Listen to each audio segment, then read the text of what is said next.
බැඳෙන්නේ. ඉතින් ඒ වගේ තමයි සමුද්‍ර ഘോഷ විරත සමුද්‍රයේ ජලය රළ නගින ආකාරය හා රළ ගැටෙන ආකාරය අනුව ගායනා විලාසයෙන් ගායනා කිරීමට සුදුසු ආකාරයකින් සකස් වෙච්ච විරතක්. මෙන්න මේ මාත්‍රා 18 සමුද්‍ර ഘോഷ විරත වර්තමානයේ බොහෝ දෙනා වැඩිම පාවිච්චි කරන විවහාර කරන විරත බවට පත් වෙලා තියෙනවා. මේ විරත තුලින් අපේ බලන නිර්මාණ වලින් අපි දකින නිර්මාණ වලින් 75%කට වැඩි ප්‍රමාණයක් ලියවෙන්නේ සමුද්‍ර ഘോഷ විරතෙන් වර්තමානයේ.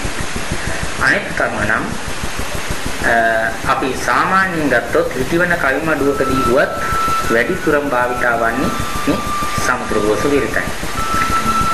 මෙම සමුද්‍ර ഘോഷ විරතට සාපේක්ෂවම යන තව විරතක් තියෙනවා. ඒක සමුද්‍ර ഘോഷ විරතෙන්ම කරන විරතක් සලකනවා. ඒ විරතේ වෙනස තියෙන්නේ තව එක මාත්‍රාවකින් වැඩි. මාත්‍රා 18 මාත්‍රා 19ක් තියෙනවා. ඒ විරත කැඩෙන්නේ 9න් 10යි. සාමාන්‍යයෙන් අපි උදාහරණයක් හැටියට ගත්තොත් ඩී.ඩී. ඇල්විස් පෙරේරා කියනුගේ කවියක් මා ප්‍රකාශ කරන්නම්. රුහුණේ කුඹුරු සරුසාරයි එක හීයයි මින්නේරියේ ජනපදයයි වෙල්යායයි රාජරට පලාතේ පමණක් වැව්සියයි මේවා බලන්නට මෙන් ඉර හඳ පායයි. මෙන්න මේක අපි අර කියන නරංග රංග විරිත සමුද්‍ර ഘോഷ විරිතටලා එක මාත්‍රාවක් වැඩිලා සැදෙන නරංග රංග විරිතෙන් ලියවිච්ච කවියක්. මම මේ පිළිබඳව කිව්වේ සමුද්‍ර ഘോഷක විරිත ගැන කතා කරනකොට ඊට වඩා එක මාත්‍රාවක් වැඩි වුණාම වෙන විරිතක් නිර්මාණය වෙලා තියෙනවා කියන එක පෙන්වා දීමටයි මම හිතන්නේ විරිත පිළිබඳව මම ඊට වඩා වැඩි විස්තර කතා කරන්න බලාපොරොත්තු වෙන්නේ නැහැ. හේතුව මෙම අලංකාර වූ පද්‍ය නිර්මාණය පිළිබඳව කතා කිරීමට වැඩි කාලයක් යොදා ගැනීම සුදුසුයි කියලා මම විශ්වාස කරන නිසා. මොකද සුසුම් සලනවා පාර බලාගෙන කියන මෙන්න මේ නිර්මාණය සමුද්‍ර ഘോഷ විරතෙන් ලියවෙච්ච නිර්මාණයක්. ඒකම මේ නිර්මාණය තුල මා දකින පොදු ලක්ෂණ කීපයක් පිළිබඳව යම් සඳහන් කිරීම සුදුසුයි කියලා මම විශ්වාස කරනවා. මේ පැතිපෙළ ගැසිලා තියෙන ආකාරය, මේ පැතිපෙළ ලියවිලා තියෙන ආකාරය ආධුනික කෙනෙකුට නවකයෙකුට බොහොම හිතට ගන්න වටින ආකාරයට ගොඩනැගිලා තියෙනවා කියන එකයි මගේ හැඟීම වැටහි. අනිත් එක තමයි පෞද්ගලිකව මගේ වැටහීම කවියක් ලියන විට ඉතා සරල බොහෝ දෙනෙකුට පහසුවෙන් තේරුම් ගන්න පුළුවන් බොහෝ දෙනෙකුට පහසුවෙන් වටහා ගන්න පුළුවන් ආකාරයෙන් ඒ පද්‍ය ලියවෙනවා නම් හෝ කියවෙනවා නම් ඒ තුල ඇත්තේ බොහෝ දෙනෙකුට ඒ කවියේ රසය ලබා ගැනීමට හැකියි. ගායනා ස්වරූපයෙන් පමණක් නෙවෙයි අර්ථයෙන් පා වටහා ගැනීමට පුළුවන් සරල වචන පාවිච්චි කිරීම කවියක වර්ණවත්භාවය තවත් වැඩි කරනවා. මෙම පැතිපෙළ ලියවෙන්නේ එක්තරා පුරාවෘත්තියක් මුල් කරගෙන. සාමාන්‍යයෙන් කතාවක් හැටියට කතා කළොත් එහෙම මෙම් පැතිපෙළ වටා ගෙතුන කතාන්දරයක් තියෙනවා. ඒ කතාන්දරේ මේ කතා නායකයා විසින් ප්‍රකාශයට පත් කරන ආකාරයක් වෙනවා. මීට වසර ගණනාවකට පෙර Taman හිටිය පරිසරයේ පිළිබඳව දැනුම් දීමක් කරමින් මතක් කිරීමක් කරමින් වර්තමානයේ Taman ඉන්න පරිසරයේ ඉඳලා යම්කිසි ඉල්ලීමක් ආයාචනයක් කරන ස්වරූපයක් මේ පැතිකඩ තුළ අපි දකිනවා. උදාහරණයකට ගත්තොත් මෙම පැතිකඩ ලියවිලා තියෙන්නේ ග්‍රාමීය වටාපිටාවක් තුළ සදුම්ලත් පරිසරයක්. ඒ පරිසරයේ ජීවත් වුණ එක්තරා පවුලක්. මේ පවුලේ හිටපු සොහොයුරියක් පිළිබඳව ඒ බාල සහෝදරයා කරන ප්‍රකාශයක්. මේ බාල සහෝදරයා දකිනවා එදා තිබුණ ගමයි අද තියෙන ගමේ වෙනස. ඒක මේ බාල සහෝදරයා දකිනවා Tamanට තමන්ගේ පවුලේ කට්ටියටත් වෙච්ච ලොකු අඩුපාඩුවක්. හැබැයි ඒ අඩුපාඩුව විය යුත්තක්මයි අනිවාර්යෙන් සිදු වෙනවමයි. ඒ විය යුතු අඩුපාඩුව සිදු වුණා. ඒ සිදු වුණ අඩුපාඩුවෙන් පස්සේ එයාට වැටහෙන එයාට දැනට තේරෙන එයාගේ හිතට එන හැඟීම් මාලාව තමයි මේ නිර්මාණයට ඇතුල් වෙලා ගැපෙලා නිර්මාණය තුල තියෙන්නේ. ඒකම ඔහු අවසානයේට ඉල්ලීමක් කරනවා. ඒ ඉල්ලීම හරි අහිංසකයි. ඒ වගේම ඒ ඉල්ලීම තුල ලියවෙලා කියවෙනවා බොහෝ දේවල්. මේ නිර්මාණය තුළ මා දකින විශේෂත්වය වනුයේ ඒකේන ලක්ෂණ කතාන්තරේ ගොනු කරලා තියෙන ආකාරය. ඒ වගේම මා කලින් කිව්වා හා සමානවම මේ නිර්මාණයට මා වඩාත් ප්‍රිය කරන්න හේතුව යදාගත් විදිහට නොයි මේ නිර්මාණයේ ලියවුණු සරල බසයි. අපි මේ පිළිබඳව අපි මේ කවි කීකේ අදහස කෙටියෙන් අපි විමර්ශනය කරලා බලමු. තද දම් පාට ගෙඩ පිරිබෝ විටි ගසක නද දුන් බඹරු සමනැලයෙන් සිටි තැනක හද පිරි සතුට ඉතිරී ගිය පෙර මතක අද සිහි කරමි නටබුන් නැත හැම අතික. දැන් බලන්න අපි දන්නවා පරිසරයක ග්‍රාමීය පරිසරයක ඔය කලබලකාරී නොවු පරිසරයක බොහොම ලස්සන වටා පිටාවක් අසිරියක්.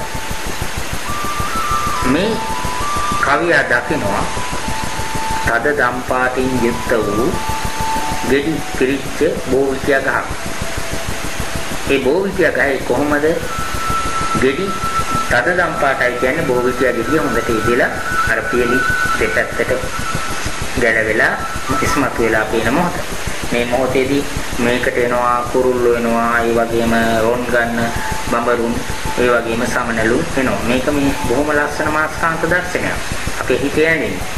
ඒ වගේ තැනක හදේ පිරිච්ච සන්තෝෂයෙන්, මේ වාගේ සන්තෝෂයෙන් අපි හිතපු පෙර කාලයේ මතකේ මේ අද එක නෙමෙයි මේ කියන්නේ. අද දවසේ මතක සටහන් නෙමෙයි, පෙර කාලයේ මතක සටහන් අද සිහි කරන්නේ කොහොමද? නටබුන් නැත හැමත් එක. අද සිහිපත් කරනකොට එදා තිබුණ ගම නැහැ. එදා තිබුණ පරිසරය නැහැ. එදා වගේ බෝවිතියා පඳුරු, ඒ බෝවිතියා පඳුරු වල රසය උරා බොන්නේන සමනලුන් බඹරුන් අද එදා වගේ දකින්න නැහැ. අද දකින්නේ ඒවැ නටමුන් පමණයි. අනේ නටමුන් අතර ඉඳගෙන තමයි මේ අතීත ආවර්ජනයට නියැලෙන්නේ මේ කතානායකයා. මුළු ගම හඬවමින් මල් වෙඩි තොරණ යටින් සලුපිලි නැවුම් රන් අබරණ සමග තුටින් හැලුනත කඳුළු කිරි ඉතිරෙන සෙනහ පිටින් කළු ගනු දුරක් දී අද ඔබ දුරක සිටින්. මුළු ගම හඬවමින් මල් වෙඩි තොරණ යටි. දැන් මෙතන ශෝකීභාවයක් එනවා. මොකක්ද කියන ගැටලුවොත් එක්ක මුළු ගම හඬවමින් මේ අපි හිටපු ඉස්සෙල්ලා ගම, මේ වර්තමාන ගම ගැන නෙමෙයි මේ කතා කරන්නේ. එදා අපි හිටපු ඒ ඉස්සෙල්ලා ගමම හඬවමින්, හැබැයි නිකන් නෙමෙයි, මල් වෙඩි තොරණ යටි මල් වෙඩි පත්තු වෙනවා, තොරණ ගහලා තිනවා.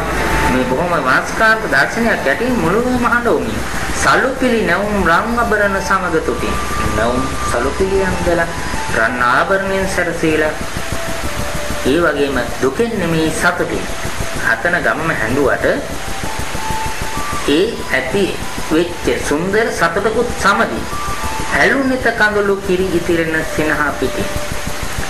නිතේ කඳුළු හැලුණා කොහොමද කිරි ඉතිරෙන සිනහ පිටි?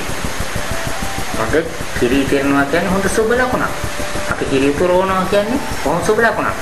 ඉතින් ඒ කිරි ඉතිරීම හා සිනහව ඉරුණු සතුටින් යුක්තව ඒ සිනහ පිටින් තමයි කලු ඝන දුරක් දී අද ඔබ දුරක සිටින. ඔබ ඒ සිනහව තුටින්වා අපිට ලබා දුන්න අපේ පෞල් සංස්ථාවට නැත්නම් අපේ නිවසට අපේ නිවසිකයන්ට ලබා දුන්නේ මොකද්ද? කලු ඝන දුරක්. බොහොම කලු ඝන. කියන්නේ බොහොම අඳුරු ඝන දුරක් ලබා දුන්නා. මොකද ඝන අඳුර කියන්නේ බොහොම ධර්ම අන්ධකාරයේ ඒක ආයසරයක් කලු කියන වචනයකින් අන්ධකාරයේ තවත් අද කලු ඒ කියන්නේ ඊතරම් අඳුරුයි කියන එක තමයි කියන්න මේ කවිය උත්සාහ කළා තියෙන්නේ. අද ඔබ දුරක සිටි. එහෙනම් මෙතනදී අපිට එකක් තේරෙනවා. මේ කතා කරන්නේ මේ පවුලේ සිටිය බාල සොහොයුරා පිරිමි සොහොයුරෙක් කතා කරනවා. නේද?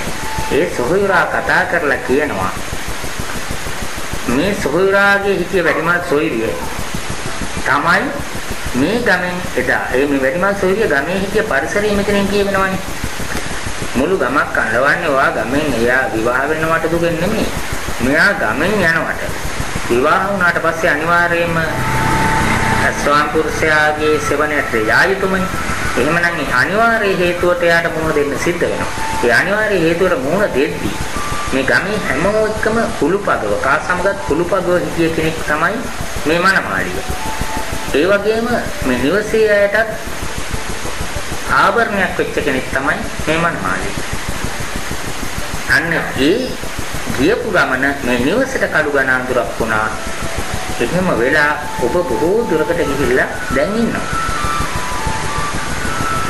දුර එන විටම බත්පත දෝ තෙට දුන්න විරවුන විටදි සිතුවිලි ලිහලා දුන්න හරසුන් ලොවේහි වගතුග වටහා දුන්න නරදුව නුඹයි මගේ තනියට ළඟ වුණා.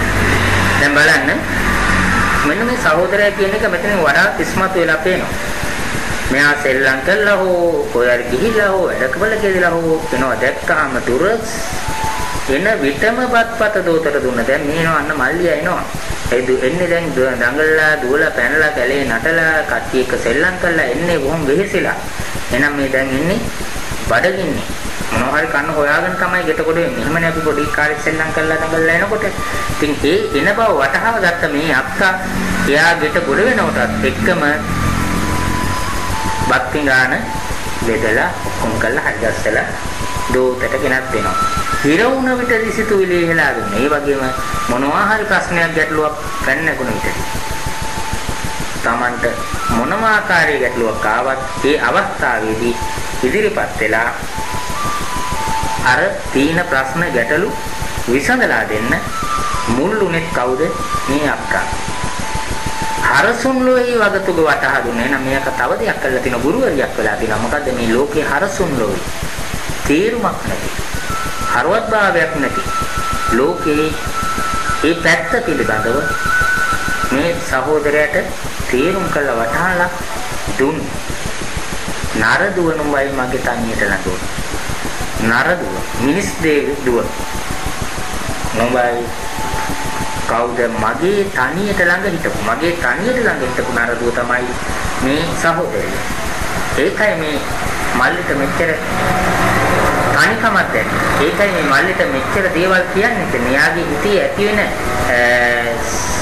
පාළු ගතිය තනිකම තුලින් තමයි එයා මේ ප්‍රකාශය කරන්නේ. මේ ප්‍රකාශය මෙයා කරන්නේ අක්කා දීග ගිහිල්ලා ටික කාලයකට පස්සේ. මොකද ඒක අපිට මුල් පැතියෙන් අපිට කියවෙනවනේ.